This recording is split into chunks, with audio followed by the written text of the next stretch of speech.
Hey everyone, welcome back to the Mass Retirees Weekly Update. Today's Friday, March 28th. I'm Sean Duhamel. Thank you so much for joining with us and tuning in again this week. Now, we've got a variety of news to report to you this week.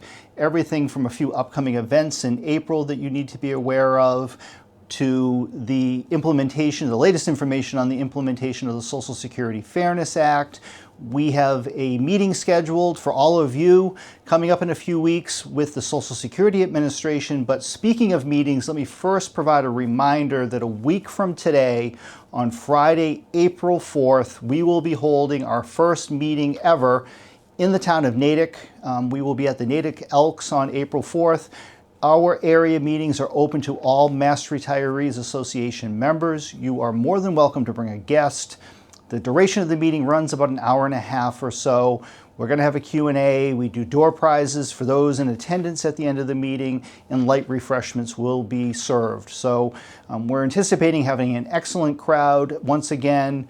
The couple of meetings we've already had so far this year up in Tewksbury, and then most recently in Boston and Dorchester at Florian Hall, we've had a fantastic turnout of members who are just so excited and enthused by the passage of the Social Security Fairness Act.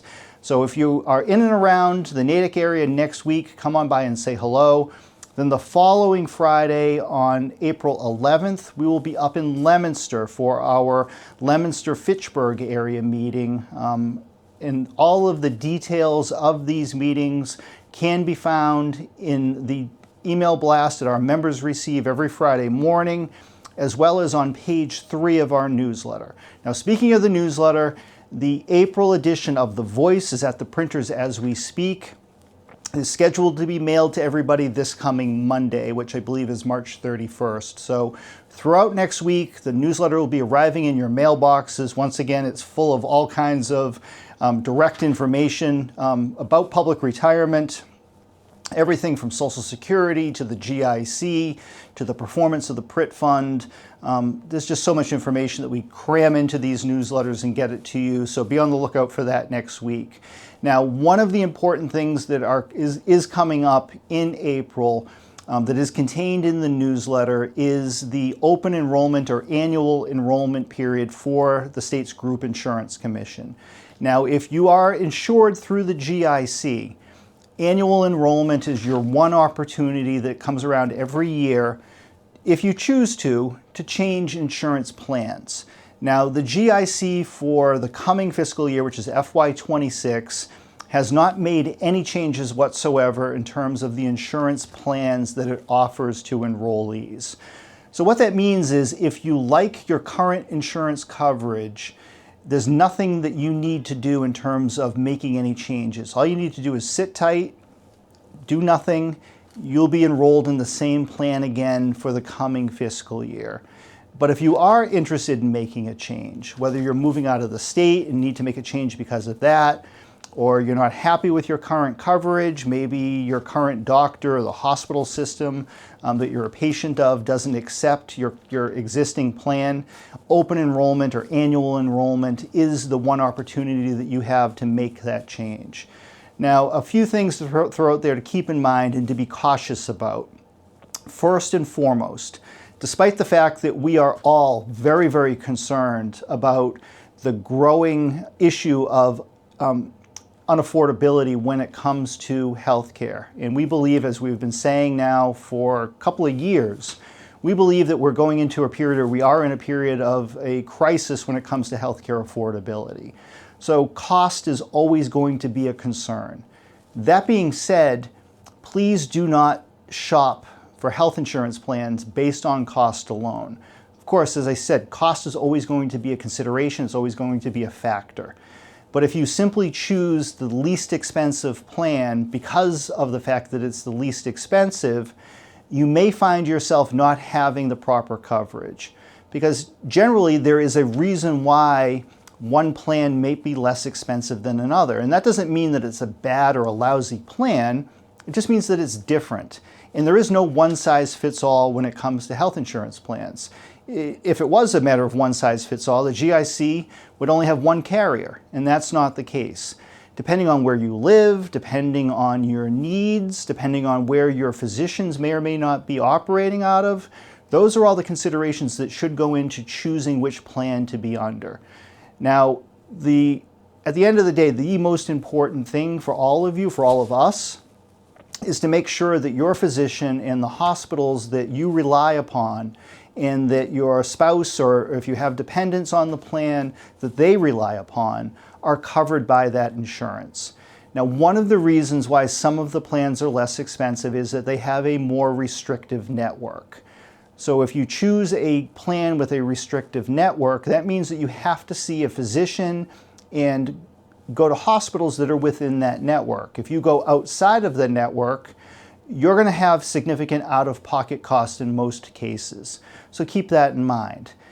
It could come down to a matter of being penny wise and pound foolish, as they say, where you pick an inexpensive plan that has a low monthly premium. But if you're seeing providers outside of that network, you're going to pay a lot more money out of your pocket than what you had originally intended. So bear that in mind. If you are going to switch plans, check with your providers to make sure that they accept that new insurance. If you have questions or concerns, you can reach out to the insurance companies. All of the numbers for the insurance providers, including Medicare, are published in the April newsletter. All of that information can also be found on the Group Insurance Commission's website, which is linked in today's email blast to our members. So those are the resources for you. Now, the new insurance plan year begins at the beginning of the fiscal year on July 1st. However, we always pay insurance premiums a month in advance, so your June pension check will reflect the insurance premium paid for the month of July. And that's just the way that health insurance has always worked. We're always paying a month in advance. Now, the other thing to keep in mind during open enrollment, if you are insured under the GIC, is the retiree dental plan. It's a retiree pay-all plan. It was created back in 2002 through a collaboration of our association and the GIC. Prior to 2002, retirees had no dental insurance whatsoever. So part of the trade-off was that the GIC would offer a group discounted insurance plan that would coincide along with the active employees plan, but retirees would have to pay the whole premium yourselves. And over the last 20 some odd years, 24 years at this point, going on 24 years, the premiums have actually gone down and the benefits have increased as more retirees have joined the plan. Now, if you are currently insured under the GIC's retiree dental plan, keep in mind that if you discontinue the coverage, so in other words, if you drop out of the plan, you can never rejoin it. That's one of the conditions of that insurance contract. It's a one-way street. If you leave the plan, you can't get back in. It doesn't matter who you are, who you might know.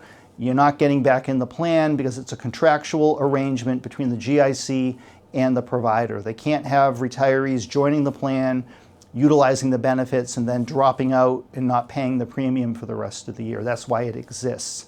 So keep that in mind. It's a good plan, and it's always a balance between keeping the prices as affordable as possible while also offering robust benefits. And we think that they're striking the right balance. Now, with the dental plan, there's been a change for the coming fiscal year. I think all of you should know about this by now. The GIC made the announcement at the end of last year. We have publicized this multiple times in our weekly messages and in the newsletter.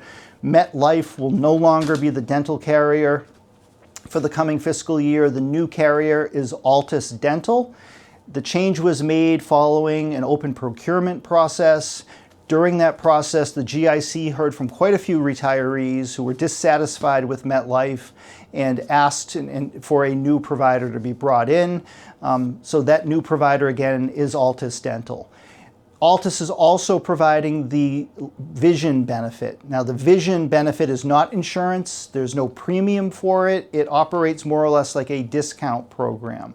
The previous previous vision product, we were receiving a lot of complaints about that, just like the GIC. It currently is Davis Vision.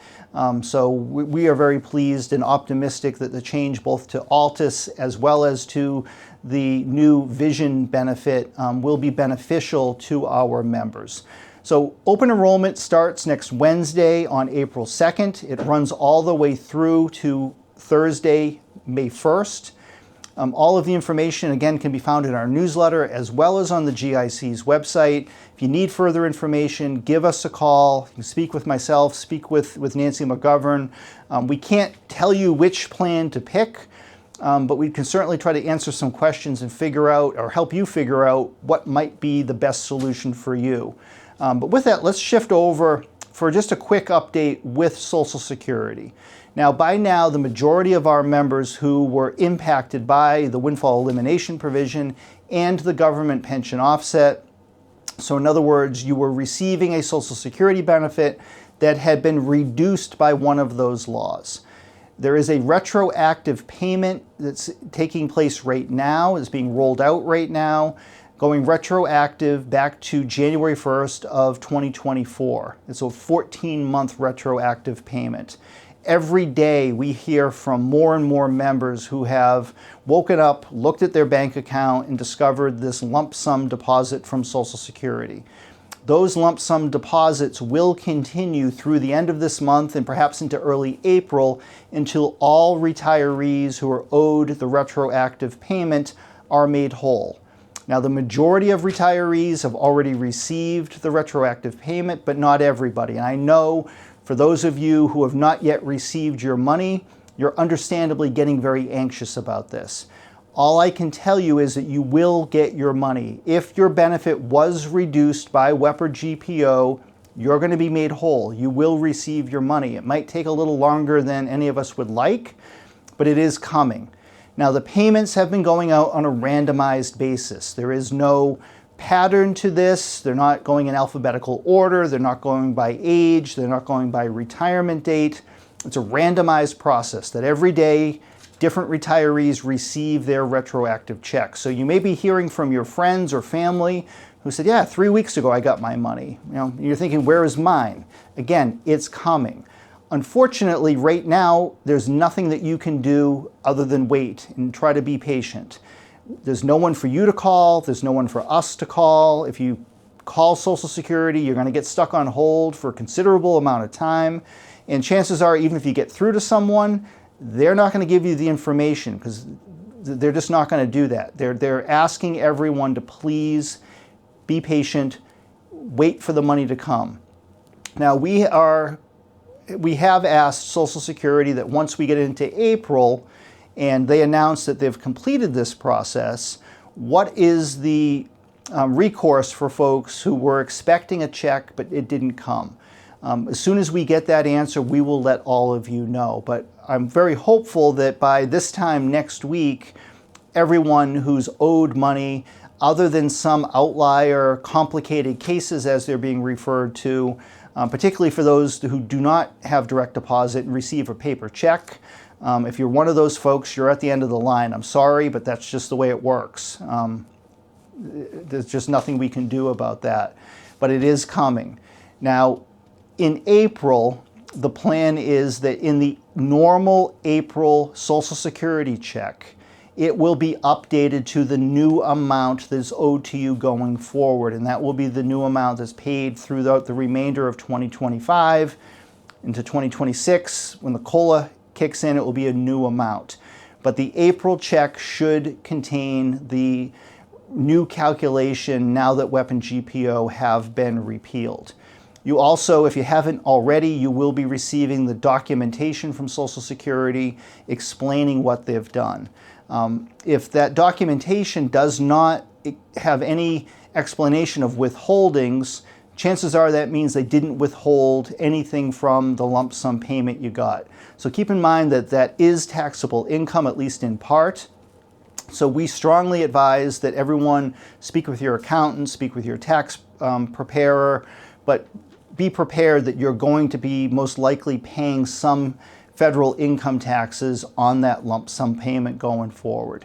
Now, for those of you who are direct pay or were direct pay in terms of the Medicare Part B premium, Social Security is asking that you hold off on sending any further direct payments into Social Security or Medicare. Going forward, now that you're receiving a full Social Security benefit, the Medicare Part B withholdings or any other Medicare-related holdings under IRMA, for instance, that will be automatically withheld from your monthly Social Security check, hopefully starting in April and going forward.